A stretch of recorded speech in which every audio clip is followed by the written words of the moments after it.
کہہ رہے ہیں غیر حدیث مسجد میں جمعہ کی نماز سے پہلے اردو میں جو بیان ہوتا ہے خطبے سے پہلے، کیا وہ خطبے جمعہ کا حصہ ہے اور کیا اس میں خطبے کے حقوق ادا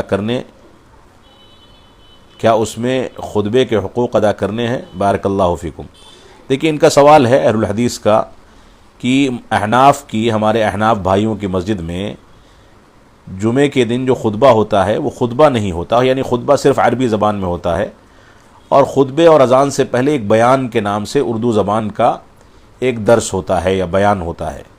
جو لوگ اس میں پہنچتے ہیں وہ اس کو سنتے ہیں، اور اکثریت ایسی ہوتی ہے جو اس میں نہیں پہنچتی ہے بلکہ وہ اذان کے وقت ہی پہنچتی ہے۔ تو یہ بیان اس طرح کا کوئی درس جو اذان سے پہلے کہا جاتا ہے، یہ درست نہیں ہے۔ شریعت اسلامیہ سے اس کا کوئی ثبوت نہیں ملتا۔ اس کو باقاعدہ اگر ثواب کی نیت سے اور عبادت کی نیت سے کیا جاتا ہے تو یہ بدعت کے زمرے میں آئے گا۔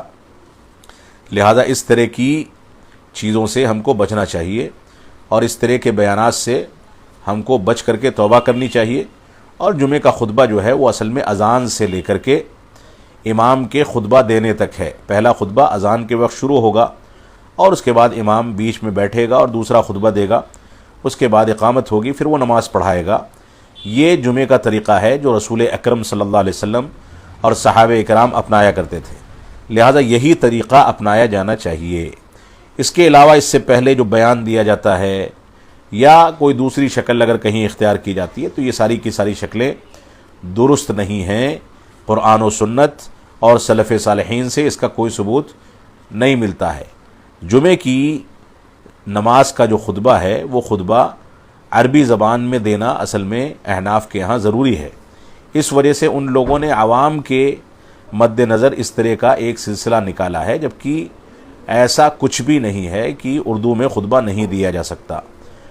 زبان جس علاقے میں خطبہ دیا جا رہا ہے اس علاقے کی زبان اختیار کی جائے گی، خطبہ مسنونہ شروع میں عربی میں پڑھا جائے گا، اور اس کے بعد خطبے کے موضوع کو دلائل عربی میں پڑھ کر کے اس کی شرح و تفسیر کی جائے گی۔ یہ طریقہ صحابہ اکرام اور بعد کے ادوار میں سلف صالحین نے اختیار کیا ہے۔ صحابہ اکرام کیونکہ صرف عربی زبان ہی بولتے تھے اور ان کا حلقہ اثر عربی زبان سے واقف تھا، اس وجہ سے اس دور میں عربی زبان کا خطبہ ہوتا تھا۔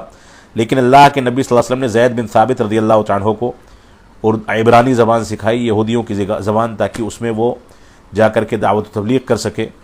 تو خطبہ جمعہ جو ہے یہ دعوت و تبلیغ کا ایک بڑا حصہ ہے، اور اس کے مقصد کی تکمیل جو ہے، اس تکمیل کے لیے جو بھی زبان استعمال کی جائے اس زبان کو استعمال کرنا جائز ہوگا۔